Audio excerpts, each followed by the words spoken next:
실수하지 않으십니다. 한 번 더, 하나님은 실패하지 않으십니다. 오늘 말씀은 기다리시는 하나님, 또 부르시는 하나님이라는 제목으로 준비했습니다. 잘 알고 계시듯이 이 출애굽기 3장 말씀은 모세와 하나님과의 만남을 우리에게 전해주고 있습니다. 모세, 총 120년을 살았다라고 기록되어 있는 모세는 그의 나이 80세에 비로소 하나님을 만나게 됩니다. 그렇게 하나님을 만난 모세는 그 이전의 삶과 전혀 다른 방향으로 그의 삶이 이끌어져 가게 됨을 경험하게 되고 있습니다. 전도서 3장은 우리에게 인생에 대해서 귀한 지혜를 알려주면서 이러한 말로 그 내용을 정리하고 또한 결론을 내리게 됩니다. 전도서 3장 11절 말씀입니다. 함께 읽겠습니다. 하나님이 모든 것을 지으시되 때를 따라 아름답게 하셨고 또 사람들에게는 영원을 사모하는 마음을 주셨느니라. 그러나 하나님이 하시는 일의 시종을 사람으로 측량할 수 없게 하셨도다. 아멘. 성경이 이렇게 우리에게 알려주고 있는 삶의 지혜는 모든 일에 때가 있다라고 하는 것입니다. 모든 일에 때가 있다. 출애굽기 3장 성경에서의 어떠한 만남보다 가장 극적이고 이 드라마틱한 만남은 80세의 할아버지였던 모세와 하나님과의 만남입니다. 현대의학의 발전으로 기대 수명이 많이 늘어났다고는 하지만 80이라고 하는 나이는 생을 마무리하는 시기임이 분명합니다.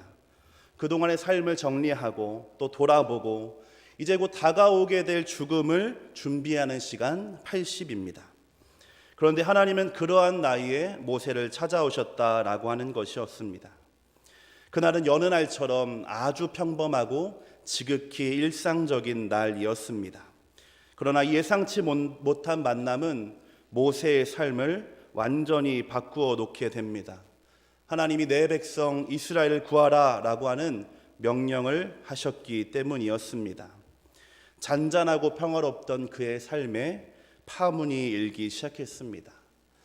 아시는 것처럼 사실 모세는 전직 이집트의 왕자였습니다. 누구보다 혈기왕성했고 많은 것을 누리고 경험하면서 살았던 것이 바로 모세였다라고 하는 것입니다.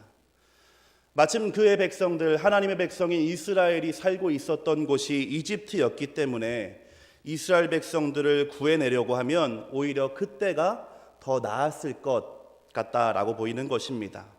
내가 가진 힘과 권력으로 그들을 해방시켜준다면 자연스럽기도 하고 멋도 있었을 것입니다.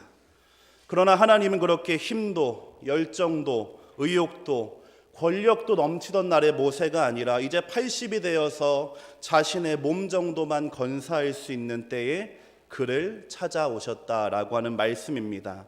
왜냐하면 그날이 모세가 하나님을 만나야만 했던 날이었기 때문입니다.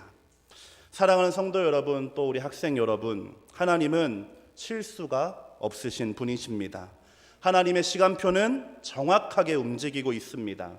이날의 만남을 모세는 이해할 수 없었지만 그때가 가장 정확하고 적합한 때였기 때문에 하나님이 찾아오고 또한 만나 주셨다라고 하는 것을 믿으시기 바랍니다. 오늘 특별히 우리 교회 처음 나오시고 또 오랜만에 나오신 분들이 계실 것입니다. 우연이라고 생각되고 또 누군가의 부탁으로 나왔다라고 생각하시겠지만 오늘이 바로 그날이었기 때문에 하나님이 여러분을 인도하셨음을 저는 확신합니다. 또 우리 성도님들 매일 주일이면 예배하는 것이 당연하기 때문에 그래서 나왔다라고 생각하실 수도 있겠습니다. 그러나 그 또한 하나님의 인도하심이며 섭리입니다. 왜냐하면 내일은 우리의 시간이 아니기 때문입니다. 그러므로 모세가 자신에게 맡겨진 일에 최선을 다했던 그날에 하나님을 만났던 것처럼 여러분도 매일매일 반복되지만 여러분에게 주어진 일에 최선을 다하시기를 바랍니다. 바로 그날에 하나님이 여러분을 찾아오실 줄로 믿습니다. 두 번째입니다. 따라해 보겠습니다. 모든 기다림에는 이유가 있습니다. 120살까지 살았다라고 기록된 모세는 40년씩 세 등분하여 그의 인생을 살펴볼 수가 있습니다. 이집트 왕자로 40년, 광야 양치기로 40년, 하나님의 사람으로 40년입니다. 성경에서 이 40이라고 하는 숫자는 변화와 훈련, 또 준비의 시간을 의미합니다. 노아의 홍수 때 비가 내린 날 40일이었습니다. 예수님도 40일 금식을 하셨습니다. 모세가 언약을 받기까지 걸린 시간도 40일이었고 이스라엘 백성이 광야를 지나서 약속의 땅에 도착하기까지 걸린 시간 40년이었습니다. 그렇게 보면 모세는 하나님의 사람으로 살게 되기까지 두 번의 40년을 지냈다라고 하는 것입니다.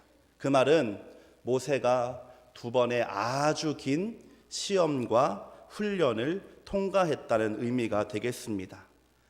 그러니 그의 나이 80이 되어서야 비로소 하나님이 주시는 사명을 감당할 수 있게 되었던 것입니다.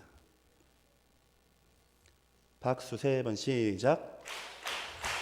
그렇게 보면 모세는 이렇게 하나님의 사람으로 살게 되기까지 이 두 번의 40년을 지나게 되는데 참 긴 시간이었습니다. 한순간의 실수로 사람을 죽이고 또 실패자며 도방자로 살았던 40년은 기억하고 싶지도 않은 그러한 날이었습니다. 오죽했으면 그의 첫째 아들 이름을 나그네라고 하는 뜻의 게르솜이라고 지었을까요? 그러나 그렇게 잊고 싶고 또 부정하고 싶었던 그 시간을 모세만 지나왔다는 것이 아닙니다. 모세를 이제 이스라엘의 구원자와 인도자로 사용하기 원하신 하나님도 함께 그 80년을 지내오셨던 것입니다. 모세가 준비되기까지, 모세가 주어진 일을 잘 감당할 수 있을 때까지 하나님이 기다리고 계셨다라고 하는 것입니다. 우리 사랑하는 사람도 30분 기다리기 어려우시죠? 1시간 지나면 짜증납니다. 그러나 한 사람을 만나기 위해서 80년을 기다린 사람이 있다면, 또 오늘 우리 중고등부 학생들 중에 처음 나온 친구가 있는데 하나님이 우리 친구를 만나기 위해서 10여 년 이상의 시간을 기다리고 계셨다면 그 하나님의 마음, 또 그러한 사랑과 기다림을 받은 우리 친구의 마음은 어떨까요? 마치 생일이나 성탄절 선물을 기다리는 그 어린아이처럼 하나님의 마음이 두근거림과 기대와 떨림으로 마치 80년을 하루처럼 지나셨을 것 같습니다. 에베소서는 그러하기에 하나님, 우리를 향하신 그런 하나님의 놀라운 사랑과 계획을 이렇게 간단하게 설명해 줍니다. 곧 창세전에 그리스도 안에서 우리를 택하사. 창세전에 그리스도 안에서 우리를 택하사. 오늘을 살아가는 저와 여러분 한 사람 한 사람은 하나님의 선택을 받은 존재이며 우연처럼 여겨지는 오늘도 이 세상이 창조되기 이전에, 이 태초 이전에 하나님이 계획하신 날이라는 뜻이 됩니다. 그렇게 모세를 기다리신 하나님이 저와 여러분을 기다리고 계십니다.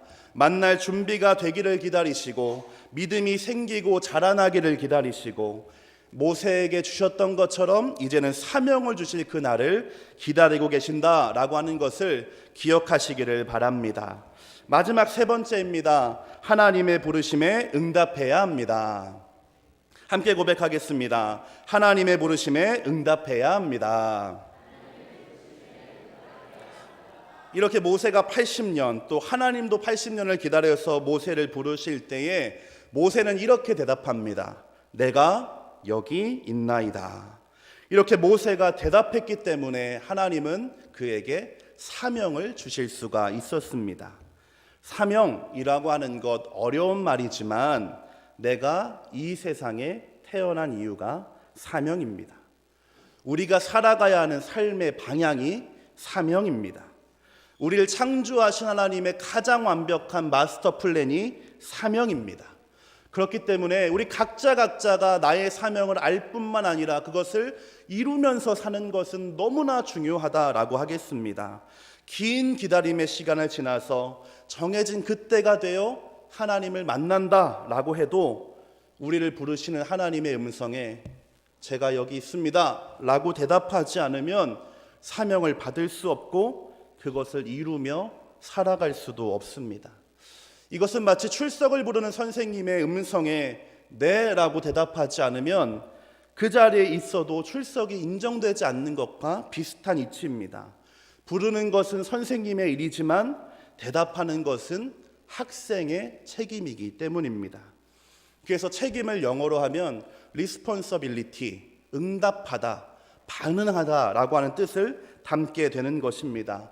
모세야, 모세야 두 번이나 부르는 하나님의 부르심에 내가 여기 있나이다라고 응답했기 때문에, 내가 여기 있나이다라고 반응했기 때문에 모세는 자신이 태어난 이유와 목적을 알게 됐고, 그때부터는 그의 생이 끝나는 때까지 쉬지 않고 열심으로 살아갈 수 있었다라고 하는 것입니다. 성도 여러분, 목적지 모르고 출발하는 어리석은 사람은 없습니다. 그만큼 부르심을 모른 채 살아가는 사람, 어리석은 사람이 된다라고 하는 것입니다. 오늘도 하나님이 저와 여러분, 우리를 부르고 계십니다. 여러분을 부르고 계십니다. 그러므로 그 부르심을 듣고 응답할 수 있는, 반응할 수 있는 저와 여러분 되기를 소망합니다. 모세는 자신이 실패자라고 생각했습니다. 이제는 아무 소망도 없는 그러한 사람이라고 생각하면서 자신의 생의 마지막을 바라보고 있었습니다. 그러나 그러한 날에 찾아오신 하나님 때문에 모세는 나머지 40년의 인생을 그 누구보다 하나님과 가까운 하나님의 친구로 살아가게 됩니다. 하나님을 만났기 때문입니다. 그 하나님은 지혜가 무한하신 분이셔서 우리를 만들기만 하고 내버려 두시는 것이 아니라 특별하고 완전한 계획을 가지고 계십니다. 우리를 일꾼이 아니라 친구이며 사랑하는 딸과 아들로 함께하기를 원하신다라고 하는 것입니다. 이것이 우리가 누리고 있는 은혜이며 특권입니다. 이러한 선물을 받고 누리려면 하나님을 만날 뿐만 아니라 우리를 향하신 부르심에 응답해야 합니다. 주님, 제가 여기 있습니다. 우리 함께 고백하겠습니다. 주님, 제가 여기 있습니다. 우리 초등부도 함께 고백해 볼까요? 주님, 제가 여기 있습니다. 그렇게 우리가 하나님의 부르심에 응답하여서 우리의 책임과 역할을 다할 때 우리는 이 땅에 태어난 목적을 깨달아서 의미 있는 삶과 보람 있는 삶을 누리게 될 줄로 믿습니다. 특별히 오늘 교회에 처음 나온 친구, 또 학생들, 오랜만에 나오신 성도들이 있다면 이제 함께 우리가 읽을 이 말씀을 마음속에 새겨주시기를 부탁드립니다. 요한계시록 3장 말씀입니다. 화면을 보시고 함께 읽겠습니다. 볼지어다 내가 문 밖에 서서 두드리노니 누구든지 내 음성을 듣고 문을 열면 내가 그에게로 들어가 그와 더불어 먹고 그는 나와 더불어 먹으리라. 아멘. 하나님은 지금 우리의 마음의 문을 두드리고 계십니다. 문을 열어달라고 두드리고 계시고 그 목소리를 들으라고 두드리고 계시고 이제 우리로 하여금 문을 열어서 하나님과 함께하는 것이 얼마나 큰 축복이며 기쁨인지를 깨닫게 하여 주시기를 위해서 두드리고 계십니다. 하나님 앞에 우리의 마음의 문을 활짝 여시는 사랑하는 성도님들 되시기를 축복합니다.